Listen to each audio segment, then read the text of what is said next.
آپ کہیں کہ ہر تیسرا آدمی مشرک، صلاۃ و سلام پڑھو شرک، 11ویں 12ویں کرو شرک، نیاز کرو شرک، اگر آپ کہتے ہیں یا رسول اللہ شرک، اگر آپ مزار پہ چلے جائیں شرک، اگر آپ کوئی مزار کو سجدہ کر دے حرام ضرور ہے لیکن وہ بھی شرک۔ بھائی یہ شرک کی کوئی مشین ہے جس سے مشرک نکل رہا ہے، ناقابل معافی جرم ہے۔ پیر کو سجدہ کرنا، تصویروں کو کرنا، بالکل کوئی اس کا قائل نہیں۔ غلط تصور یہ ہوگا کوئی کہے کہ میں تو ایک بزرگ کے لیے کھانا بنا رہا ہوں، بزرگ ہی مجھے ثواب دیں گے، بزرگ کو راضی کرنا مقصود ہے، یہ شرک ہے، یہ غلط۔ یہ مزارات پہ شرک ہو رہا ہے۔ کیوں؟ ہم نے دیکھا ہے کہ آدمی سجدہ کر رہے ہیں، قبروں کو سجدہ کر رہے ہیں، تمہیں پتہ ہے کہ وہ کس نیت سے سجدہ کر رہا ہے؟ دا ڈے آف ججمنٹ میں پتہ چلے گا۔ جو آیات بتوں کے لیے تھی آپ نے اس کو نبیوں پہ اور صحابہ پہ چسپا کیا، یہ کتنا بڑا گناہ تھا۔ بسم اللہ الرحمن الرحیم۔ نیاز کا تصور کیا ہے اچھی طرح سمجھیے گا۔ بعض لوگ پتہ نہیں کیوں اس کو ناجائز سمجھتے ہیں۔ نیاز کا تصور کیا ہے پہلے سمجھ لیں کہ نیاز، نظر، یہ ایک تحفے کا نام ہے۔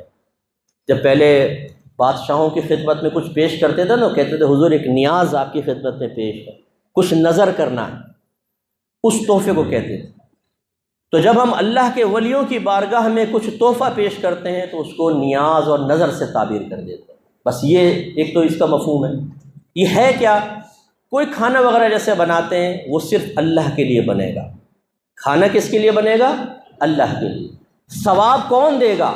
صرف میرا رب دے گا، ولی نہیں دے گا۔ نام ولی کے لیے کھانا بناتے ہیں، نہ ولی ثواب دے گا، ثواب صرف میرا رب دینے والا وہی دے گا، وہی قبول کرتا ہے، وہی رد کرتا ہے، میرا رب کی مرضی۔ ہاں ہمیں یقین ہوتا ہے، حسن ظن ہوتا ہے کہ اللہ تبارک و تعالی ہمیں جو اس کے بدلے میں ثواب دے گا وہ ہم پھر بزرگ کو ایصال کر دیتے ہیں، بھیج دیتے ہیں۔ وہ بھی صحیح حدیثوں سے ثابت نہ ہوتا تو ہم اپنے پاس سے تو نہیں کر سکتے تھے دینی معاملات۔ نبی کریم نے صحابہ کرام کو اجازت دی ہے کہ اپنے والدین کے لیے آپ ثواب جاریہ کریں، ان کو ثواب ایصال کریں، کثیر حدیثیں موجود ہیں۔ تو یہ تصور آیا کہ جی کھانا بنائیں اللہ کے لیے، اللہ ہی ثواب دے گا، حسن ظن ہے کہ ثواب ملا ہوگا، وہ ثواب فلاں بزرگ کو پیش کر دیا۔ اب چونکہ ثواب ایک تحفے کے طور پہ پیش کر رہے ہیں تو اس کو پھر ہم نیاز سے تعبیر کر دیں۔ میں سوال کرتا ہوں اس میں غلط کیا ہے یہ بتائیے۔ اگر صرف یہ آپ کہتے ہیں کہ آپ کہتے ہیں خواجہ صاحب کی نیاز، تو آپ نے اس کھانے پر غیر اللہ کا نام لے دیا، اس لیے غلط ہے۔ تو پھر قربانی کے جانور کے بارے میں میرا کویسچن ہے، آپ اپنا قربانی کا جانور لاتے ہیں، آپ کا نام ہے محمد اکرم، اور کوئی پوچھے کس کا جانور ہے جی، آپ کہیں اللہ کا ہے، کیونکہ غیر اللہ کا نام لیتے تو حرام ہو جائے گا۔ جب آپ شادی کا کھانا کھلاتے ہیں ولیمے کا، کیا کہتے ہیں کس کا ولیمہ ہے؟ بھئی کس کا کھانا ہو رہا ہے؟ آپ کہتے ہیں جی وہ چودھری صاحب کے بیٹے کا ولیمہ ہے۔ تو آپ نے اس کھانے پر غیر اللہ کا نام لے دیا نہیں لے دیا؟ یہ بھی حرام ہونا چاہیے۔ اگر صرف نام غیر اللہ کا لینے سے چیز حرام ہو جاتی تو بھائی پھر تو ہر چیز حرام ہو جائے گی۔ معاذ اللہ سبحانہ اللہ، ایک عالم نے لکھا، میں نہیں کہہ رہا ہوں، ایک عالم نے لکھا کہ اگر بیوی کے بارے میں پوچھیں کس کی بیوی ہے تو کیا بولیں گے؟ معاذ اللہ کہیں گے اللہ کی بیوی ہے، یہ بولیں گے تو شرک ہو جائے گا، کافر ہو جائیں گے۔ اور کہیں گے یہ سعید صاحب کی بیوی ہے تو غیر اللہ کا نام لے لیا، حرام ہو گئی۔ تو یہ ایک جہالت والی بات ہے جی، چونکہ آپ نے اس کو منسوب کر دیا غیر اللہ کی طرف، حرام ہو گئی۔ ارے بھائی یار، اگر غیر اللہ کی طرف منسوب کرنے سے چیزیں حرام ہو جاتی تو پھر تو اس کا مطلب ہے کہ سب معاملہ خراب ہو جاتا، ہر چیز حرام ہو جاتی۔ یہ نہیں ہے تصور۔ غلط تصور یہ ہوگا کوئی کہے کہ میں تو ایک بزرگ کے لیے کھانا بنا رہا ہوں، بزرگ ہی مجھے ثواب دیں گے، بزرگ کو راضی کرنا مقصود ہے، یہ شرک ہے، یہ غلط۔ شرک سے ہم اللہ کی پناہ مانگتے ہیں۔ تو شرک کے قطع کما کے لیے ہم کافی ہیں، اللہ کا بڑا کرم ہے، کسی کی غیر کی ضرورت نہیں ہے، ہم اپنے لوگوں کو بچانے کے لیے کافی ہیں، انشاءاللہ شرک میں مبتلا نہیں ہونے دیں گے۔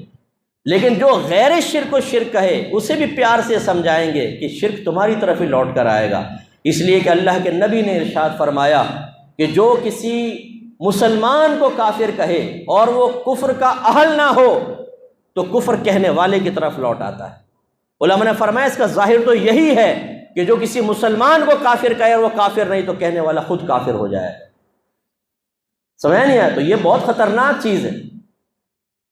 اب میں تو نیاز کا قائل ہوں، اور بھی ہزارہ امام نیاز کے قائل ہیں۔ سوال یہ پیدا ہوتا ہے، آپ کہتے ہیں نیاز شرک ہے، پھر مشرک کے پیچھے نماز بھی پڑھ لیتے ہیں، یہ بڑی حیرت انگیز بات ہے۔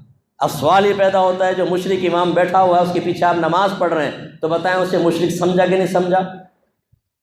آپ کے نزدیک تو مشرک ہے۔ اگر مشرک آپ نے نہیں سمجھا تو پھر مشرک کو غیر مشرک کہنا، اس کا مطلب اس کے عقیدے ٹھیک کہہ رہے ہیں آپ گئے کام سے۔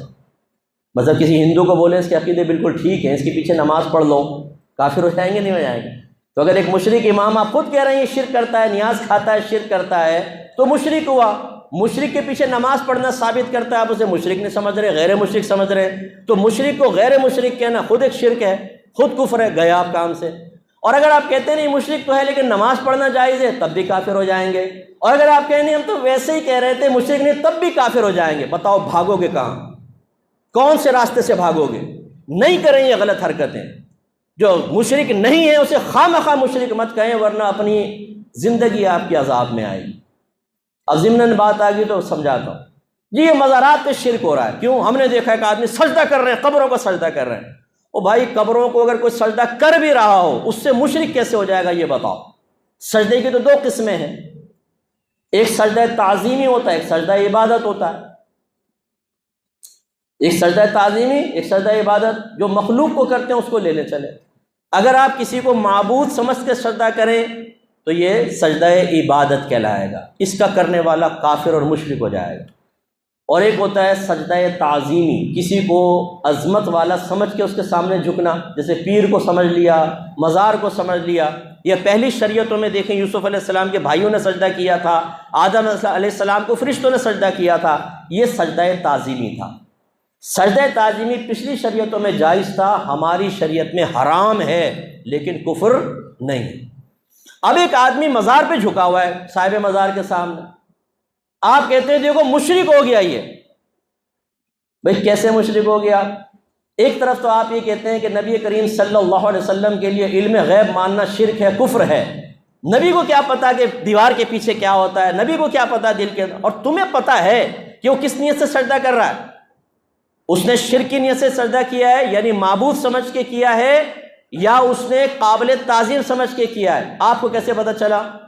کیونکہ دونوں کے احکام علیحدہ ہیں۔ اور اگر آپ کہتے ہیں ہمیں پتہ ہے تو کافر ہو جائیں گے، علم غیب کا دعویٰ کیا، اور کہ آپ چاہے پتہ نہ ہو پھر بھی کیونکہ جھکا ہوا ہے اس لیے مشرک کہیں گے، تو پھر میں کہتا ہوں کہ یہ پوری مسجد والے بھی مشرک ہیں، آپ سب مشرک ہیں۔ اور ابھی شرک کریں گے آپ، وہ کیسے؟ میں دیوار کو سجدہ کروں گا، میں گیا، پہلی صف مجھے سجدہ کرے گی کیونکہ میرے پیچھے جھکے ہوئے ہیں آپ بھی گئے، دوسری صف بھی گئی، تیسری صف، ہر ایک دوسرے کے سامنے جھکا ہوا ہے۔ کیا کہیں گے آپ جواب میں؟ ارے مفتی صاحب سامنے جھکے ہوئے لیکن نیت تو اللہ کو سجدہ کرنے کی ہے نا۔ یہی تو جواب دے رہے ہیں کہ اصل نیت کا اعتبار ہے، جھکنے کا اعتبار نہیں ہے۔ آپ بھی تو جھکے ہوئے ہیں غیر اللہ کے سامنے، کیسے کافر و مشرک ہو جائیں گے جب تک کہ آپ کی نیت درست ہے؟ اس کا مطلب ہے اگر کوئی صاحب قبر کو سجدہ کرے گا تو سب سے پہلے نیت پوچھیں گے، بتا تو اس کو معبود سمجھ کے سجدہ کر رہا ہے یا قابل تعظیم؟ اگر معبود سمجھ کے کرے تو کافر و مشرک، اور اگر کہتا ہے کہ میں تو قابل تعظیم سمجھ کے سجدہ کر رہا ہوں تو ہم کہیں گے یہ شرک تو نہیں ہے، کفر تو نہیں ہے، لیکن تم گناہ گار ہو، یہ حرام کام کیا ہے تم نے۔ اب اس کا مطلب یہ اگر اس نے سجدہ تعظیمی کیا ہے تو کفر نہیں، اور آپ کہہ رہے ہیں یہ کافر و مشرک ہے۔ پھر حدیث سن لیجیے، نبی کریم نے فرمایا جو کسی غیر کافر کو کافر کہے، جو کفر کا اہل نہ ہو، تو کہنے والے کی طرف کفر لوٹ آتا ہے۔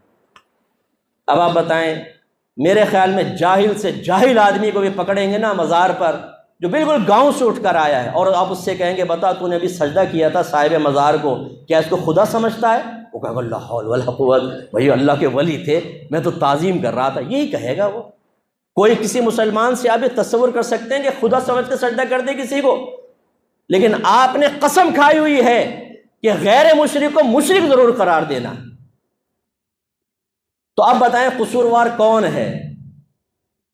جو سجدہ کر رہا ہے میں کہتا ہوں وہ بھی قصوروار ہے، لیکن اس سے بڑھ کر قصوروار وہ ہے جو اس کو مشرک کہہ رہا ہے۔ ہلکا ہاتھ رکھیے، پیار سے سمجھائیے، یہ کوئی ناقابل معافی جرم ہے۔ پیر کو سجدہ کرنا، تصویروں کو کرنا، بالکل کوئی اس کا قائل نہیں، یہ غلط ہے، اس کو روکنا چاہیے۔ لیکن روکنے کا یہ جو آپ نے انداز اٹھایا ہوا ہے کہ ڈنڈا اٹھایا، بول صحیح بول ورنہ مشرک کہوں گا تو جو ماروں گا تیرے سر پہ ڈنڈا، اس طرح آپ کے نبی نے بھی کبھی نہیں کیا۔ جو حقیقی مشرک تھے، شرک کر رہے تھے نا، ان کے ساتھ بھی نہیں کیا آپ کے نبی نے۔ پیار سے سمجھایا ہے، محبت سے سمجھایا ہے، ان کی برین واشنگ کی ہے، سلولی آہستہ آہستہ وہ پکے مسلمان ہوئے۔ آپ ڈنڈا اٹھا کے غیر مشرک کو